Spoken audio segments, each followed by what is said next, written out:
Morgan, thank you so much for being on the podcast today. I'm happy to have you here. Tell us a little bit about who you are. Hi, yes, thank you so much for having me. I am super happy to be here. Um, I am a multi-passionate and very engaging human being who is really interested in understanding better and more deeply what it means to be human in this world right now at Uh, this time. So I have a couple different passions that I hold, and as we all do, we all have so many things in our lives. So I do have a job. I work for a Native American tribe here in the Pacific Northwest, and I work on recovering endangered species.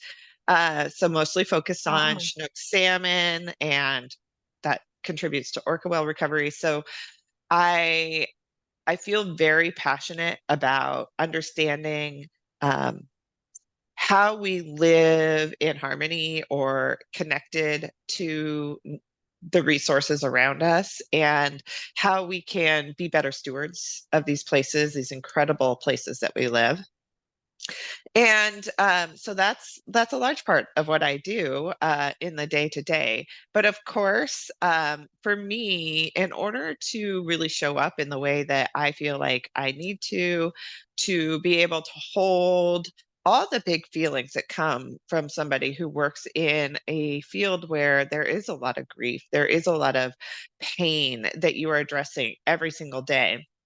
I found that I need other things as well to fill my cup, to make me feel like I can truly approach this work with a full and open heart. So I, over the years, have learned many different practices and been involved, and eventually really feel passionate about teaching it to others, because I needed the guidance, I needed the support, and eventually I've come through kind of this dark tunnel, out the other side, still learning a lot. I have not arrived in the like Zen on the mountaintop, but just so I have a I call it a boutique coaching practice, really something that's there to help guide other women, mostly, who are really feeling lost in the conundrum of the big issues that we face in our world, feeling the worry and anxiety that so many of us kind of embody.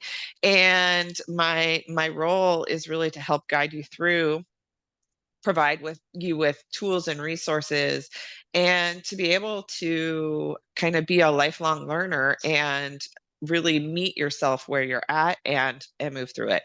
So I also have two children, and I obviously really love being outside, being in nature, Yeah.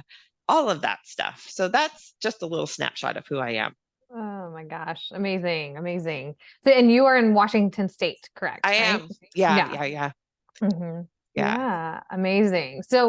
Um, so to recap, I'm like, it really, I think a lot of my understanding is like your coaching focuses around, I know you and I talked to you do emotional freedom. So, Yeah, so helping, if you said that in layman's terms, like right. it's helping people like kind of deal with big emotions, like somebody who has no idea what you do, how would you like Yeah, say it? yeah. I think thank you for asking. That's a really good question. So, in layman's terms, I really work with people to help them, yes, deal with those big emotions or lack of emotion, so Mm, that you can be driven by love instead of fear.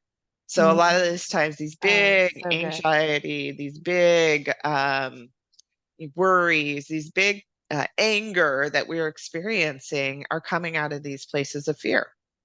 And the more that we can learn to, it's not about pushing away those emotions. They actually serve a really important role and purpose in our life, but they can get overstimulated and overactivated. We live in a kind of a world that's highly charged. And so learning how to manage those emotions in a way that is supportive for your mind, your body, your soul, so that you're not constantly living your life out of anxiety, but you're living your life in alignment with that heart-centered, loving place. And to me, the word that comes to mind when I think about heart-centered living is really, I feel so free.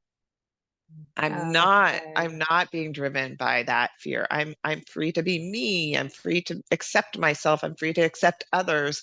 And I'm much more able to make decisions that feel good to me. I love the way you said that. It's actually something I've been reflecting on lately is just how much of our behaviors are, we're all hardwired for survival, right? Mhm. It's like, Mhm. how do I not lose love? How do I, and just, these defense mechanisms or different things that people have, if we can, it's just helped me to look at sometimes when I am triggered, maybe by somebody, of seeing maybe that behavior is really because there's fear, right? Like you just Yeah, said, we're operating from a yeah. place of fear a lot of times. Yeah, I mean, our brains are still hardwired to, move us into survival. So when we are triggered by something, we get that fight, flight, freeze response. And um, but most of the things that we're responding to are not actually going to kill us. We're not running away from the bears or the saber-toothed tiger anymore. And so how do you kind of reprogram your mind to safety, security? I'm okay. I'm here. I'm, away from that fight, flight response. Yeah, yeah. So I'm curious, how did you kind of alluded to like through the work that you're doing, but how did you get to this place, that you're Yeah. doing this? I like so many of us went through a very, very dark night of the soul. It was a very rough period. It was shortly after my second daughter was born.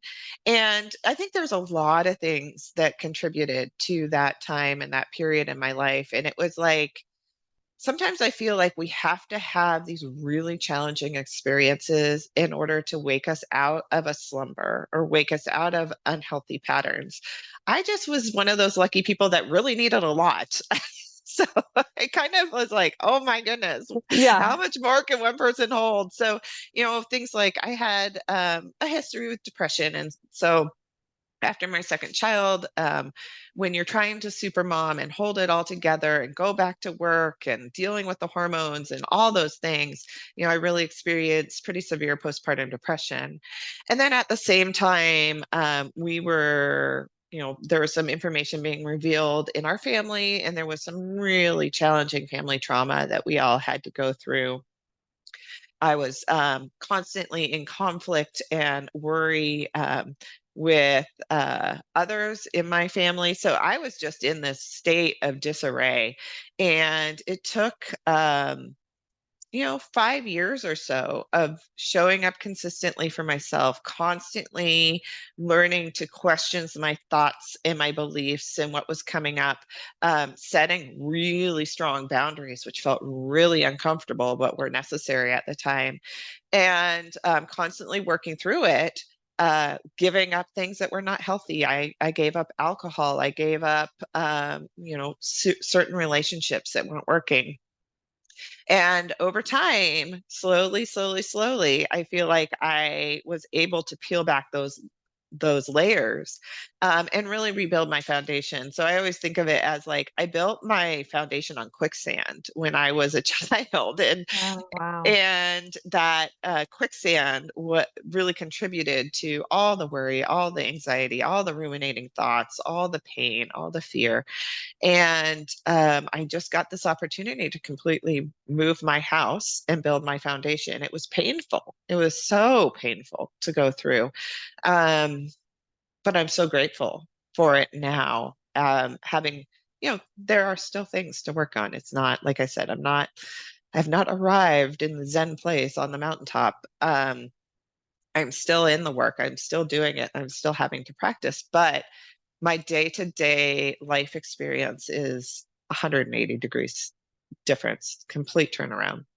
Wow. Wow. So what would you say are, somebody who maybe is listening to this and like feels like they're in that dark night of the soul? Like what Yeah. was something you started, like somebody's hearing this and the breadcrumb is there and like, okay, Yeah. maybe there is, purpose in this pain or whatever.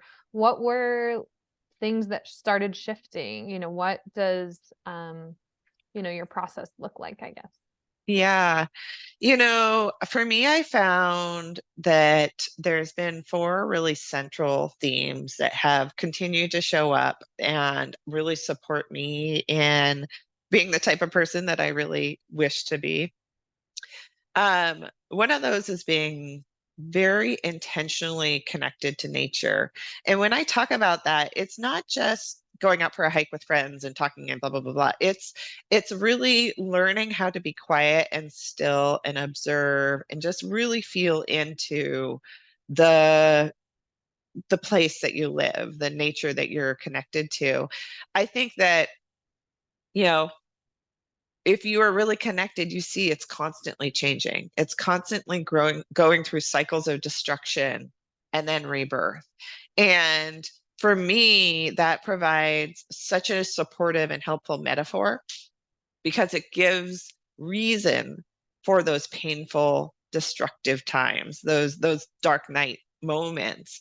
It's like, we're in the season of fall right now, and the leaves are falling off and the storms are coming in. And I mean, at least for me in Washington State, people in Florida are Yeah, like, I don't not so know, much it's here. different. I'm in a tank top today and it's Right? October. But you still can kind of feel into that type of change. And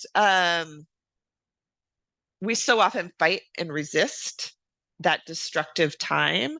Um, but it is truly an important component of creating new systems in your life. So, in the fall, we are kind of in this destruction, and then we move into winter. And winter is not a time to do a ton of things. It's actually a rest period. It's when the snow is on top of the seeds and the seeds are just waiting underneath the ground. They're like, I don't know what's going to happen next, but I'm going to hang out here.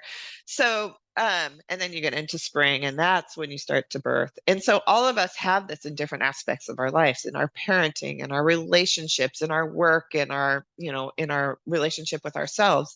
So, this has been a really important thing for me is having that quiet, grounded, meditative time in nature. Another really important pillar has been learning and practicing and constantly coming back to self compassion. How do I have compassion for myself? How do I connect to and accept the ouch of life in a way that's not pushing it away or rejecting it, but just recognizing that we're all human. We all are imperfect little souls running around this world, and sometimes there's pain in that. And how do you, instead of pushing the pain away, allow it to be, and then also allow the joys in life to be there at the same time? So holding two opposites at the same time. Oh, excuse me, at the same time. And then the other is really connecting to my creativity and being open to all the creativity that is around. And then, of course, gratitude, gratitude, gratitude all the time. So, I mean, for me, those are four different principles. But when you're in that moment of the dark night, one of the things that I try to start with is sorry, how can you create more quiet space of allowing, quiet space of acceptance, and feel into gratitude? And it's typically for me the things I resist the most. I'm like, I don't want to sit down and say what I'm grateful for. That's doesn't feel meaningful, or it's not going to help. But it does, appreciating those tiny little pieces does help you to see a more diverse range of thought perspectives than just the one that you're focused on. Yeah. Wow. That's beautiful. You were talking about just the creativity piece. I've seen, Yeah, I don't really know exactly. I know you do these drawings of sorts. yeah, yeah, What is that you do? yeah. creativity has come into my life in leaps and bounds. And so one of the things I really love to do with women is a process called Draw Your Future. And really what it is, it's a different way of looking at how you can create and identify how you want to feel in the future, and then take action towards it. It's really just another way of doing a like a vision board, except for it has action associated with it. Mhm. And we're using drawings. So that means that you're activating different parts of your brain and you're really kind of pulling things out in different ways. And people who draw are just, you know, I can't remember what the statistics, nine times more likely to actually achieve the goals than Really? if you just write them down or whatever, because you Wow. have a visual representation that you can look at every single day. It has action steps that are associated, and it just helps your brain. Your brain looks at that future, says, I want that. Yeah. That is cool. And it starts to problem solve toward the solution you want. If you don't know where you're going, your brain's just kind of flopping around. Mhm. That's so interesting. So if you draw versus writing it down, I've never heard that before. Yeah, yeah, it's a really it has to do with your reticulating activation system, Hmm. reticulated RAS. So you know how when you buy a new car Hmm. and you're like, buy a red car, and then you're like, nobody else has a red car, and then all of a sudden you drive it off the lot and all Uh-huh. you see is red cars. Yeah. It's your brain has a way of sorting information. This is important, this is not. So what we work to do in this process is really get that RAS system focused on the Mhm. things that you really want to focus on. Yeah. And then drawing is just fun and it's silly and it's lighthearted and you feel playful and you feel a little like a kid because, you know, here's some cartoon images of different things that I care about. And Yeah. what I have found is like I did that, I've been doing this for a long time for myself. I recently went through a health journey and I had goals on that future side that kept me motivated, kept me getting up in the morning, kept me trying new things. And for me, it's not all about doing it all at once, pushing it in and just making it happen.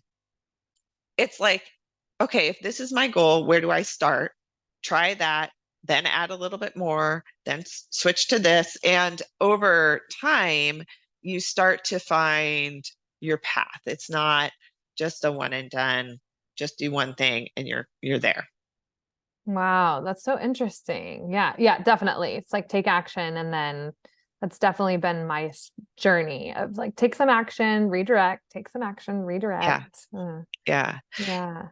Yeah. I mean, like with that example of my health journey, I started with love and self-love and acceptance, reading books and watching and taking in information from all of the positive body, what is that movement called, the Oh, yeah, just like body positivity. body positivity, Mhm. yeah. Yeah. And I stayed there for a few months or Mhm. 6 months even, just like, what does it mean to love myself completely, no matter what my size or shape or function is right now in this moment? And how can I bring more of that in?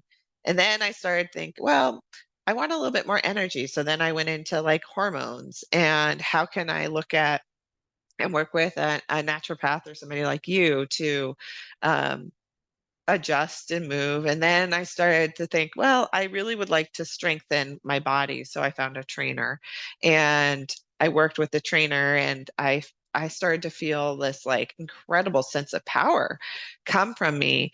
And then, and then at the tail end, like the last like month or two, I'm like, well, maybe I should look at my nutrition a little bit. And when I looked at my nutrition, all of a sudden all the pieces came together Mhm. and, I dropped like whatever, 25, 30 pounds, which is really not the point. It's that my energy feels good. I feel aligned in my body. I feel like I can really show up differently in my life. And Yeah. I, and I have all that foundation of love and acceptance and strength underneath the weight loss. Hmm.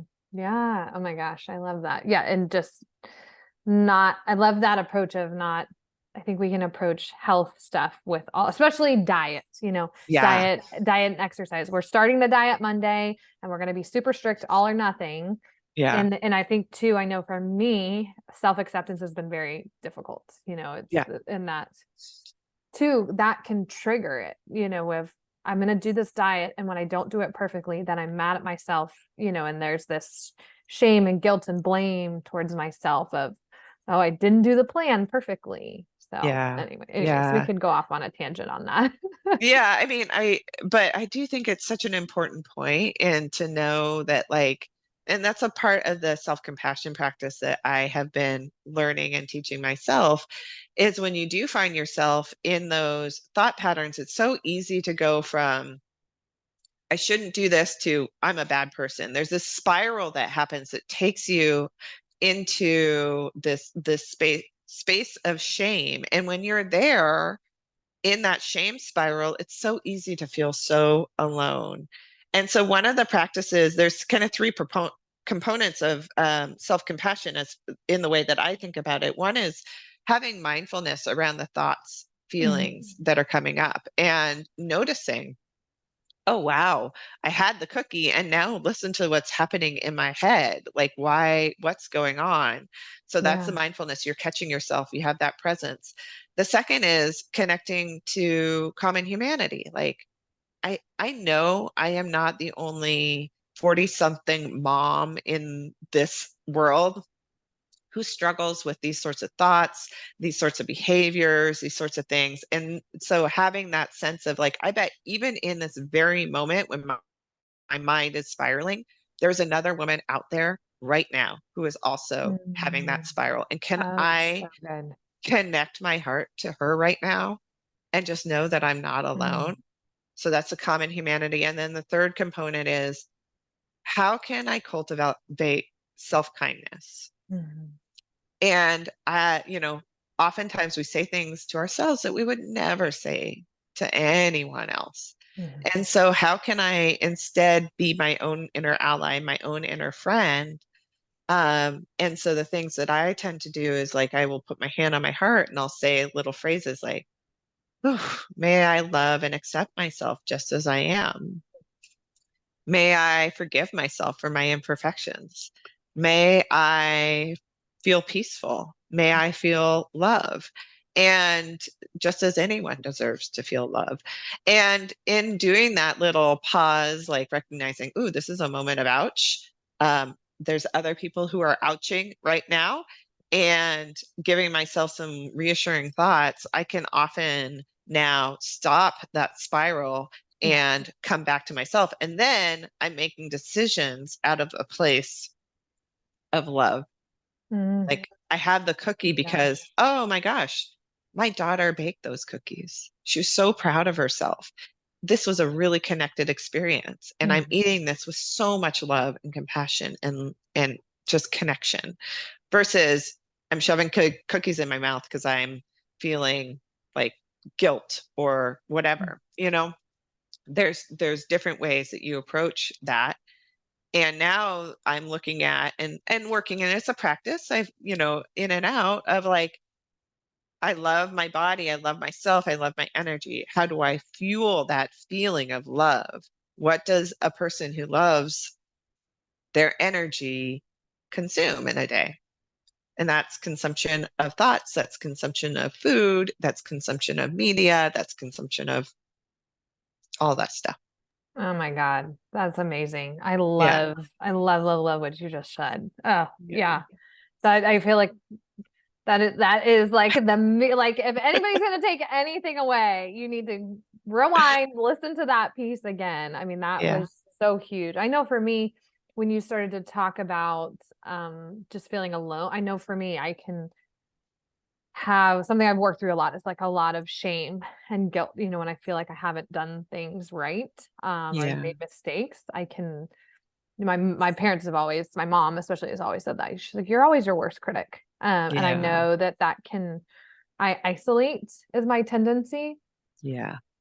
when I'm in that space of like, I feel this shame, I don't want to be around people because my thought is, well, they are there. Sometimes the belief is like in the Byron Katie work of, well, they think these things of me. And it's Yeah. really me thinking those things of me. And because of that, I push people away or I isolate or Yeah. Isn't it interesting how shame does that for all of us? Mhm. What a common experience it is for all of us to feel that shame and then wanting to be like, oh, please don't see me.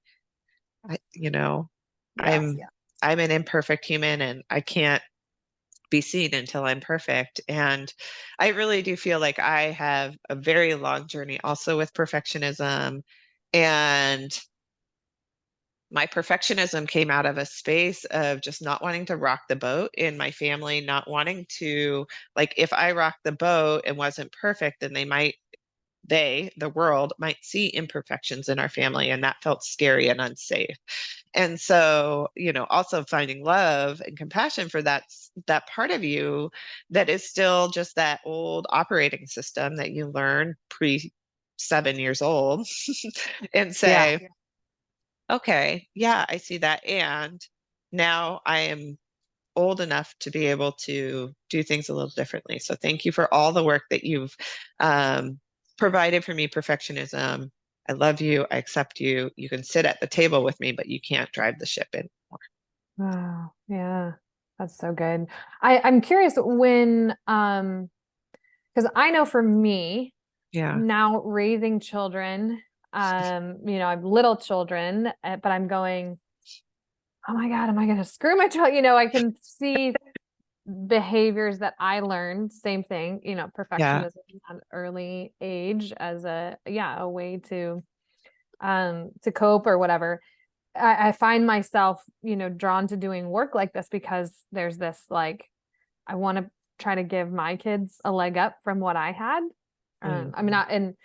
I don't know if my parents listen to my podcast, so I'm never saying I But didn't I have love a you, mom and bad dad. childhood, but we all just learn Sure. different behaviors.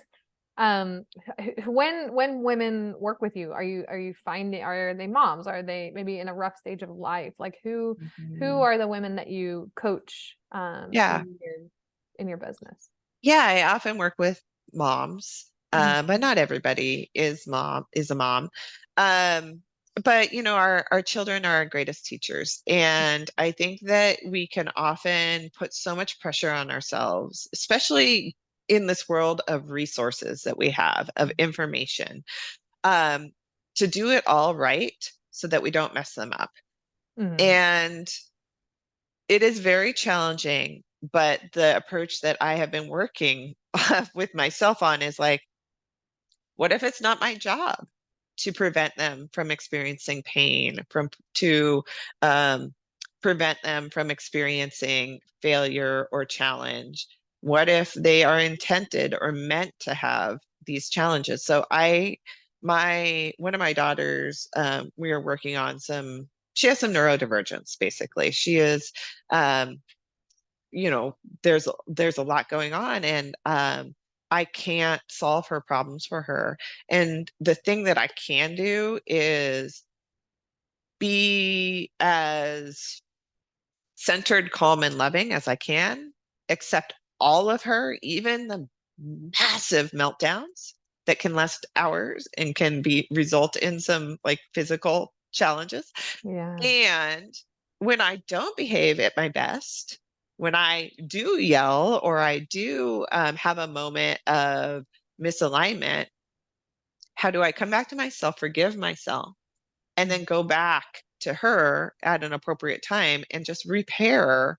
Say, hey, mommy, did you notice I had a really hard time? Boy, that was hard for me too. And I I wanted to say I'm really sorry for the way that I reacted. That it's not what I meant, and this is how I wanted it to go. You know, uh, Ultimately, my hope is that my children are able to have therapists and coaches and supporters and helpers to help them process the things that, they experience in their childhood. It's just Yeah. part of life. Yeah. Yeah. Oh, so can you tell us a little bit about, because I was looking at your, just the ways that you work with women. People are Yeah. hearing this and are going, oh my gosh, I need her help. Yeah. How Yeah. do they get involved with you?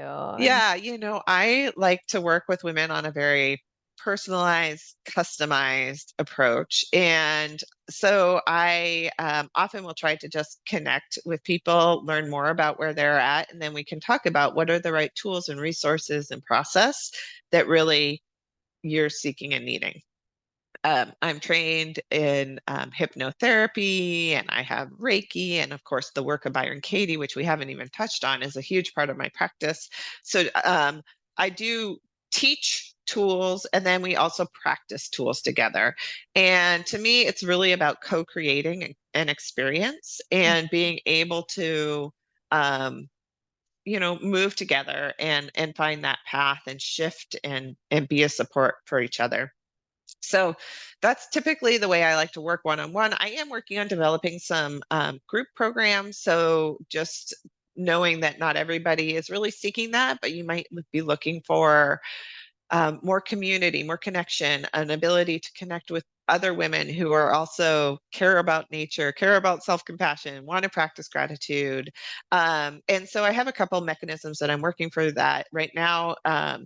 I have a kind of a seasonal series of ebooks that come also with group coaching calls once a month. So when you purchase the ebook, you can join the community, and it's been a really great way of practicing together. And then also, I don't know how many ebooks in my life I've purchased and never implemented. So this is a way of actually making a purchase and then kind of being accountable to Following, moving it. yeah. Yeah, Follow through, actually yeah, implementing. Love yeah, it. yeah, uh And then what about, I know I just want to touch on, because my best friend yeah. did a trip with you as well. You do, which is also Yes. coaching, but like coaching on steroids, right? Yeah. So I'm not sure what 2024 season is going to look like. I'm still trying to kind of figure that out. But every once in a while, I do offer wilderness experiences. And the idea behind that is that we work together in, a 4 to 6 month time period. And then in the middle is a wilderness trip where we will hike or kayak or do whatever it is that we are interested in. And we're really using the experience in the wilderness to catalyze the changes that we're looking for. So there's the front end planning, and how do you create the space in your life? How do you ask for what you need from your family? How do you, I mean, also the technical stuff, how do you buy the gear and all that? And then you have a period of time out in the wilderness, and then you have the integration on the back end. What did I learn? How do I take those feelings that I have when I'm in the wilderness to bring into my life? For me, when I'm out in nature, deep in the woods, deep in wild places, my brain is quiet. It's still. I take out my journal to write about my problems. I'm like, there are no problems. Everything is good.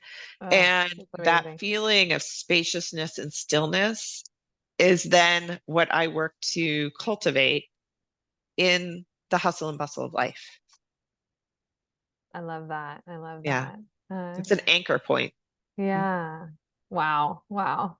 It's just so, I feel like what you do is so unique. You do just don't, well, especially I live in Florida, so there's not a whole lot of like wilderness, we have like the beach and the river, and we've got some woods, but Got the definitely Everglades. the terrain. Yes, yes, we do. Yeah, the terrain is different down here. But um, do you want to touch on, because I know I mentioned that a little bit, and you were saying, yeah, the Byron Katie work. So you were saying is Yeah.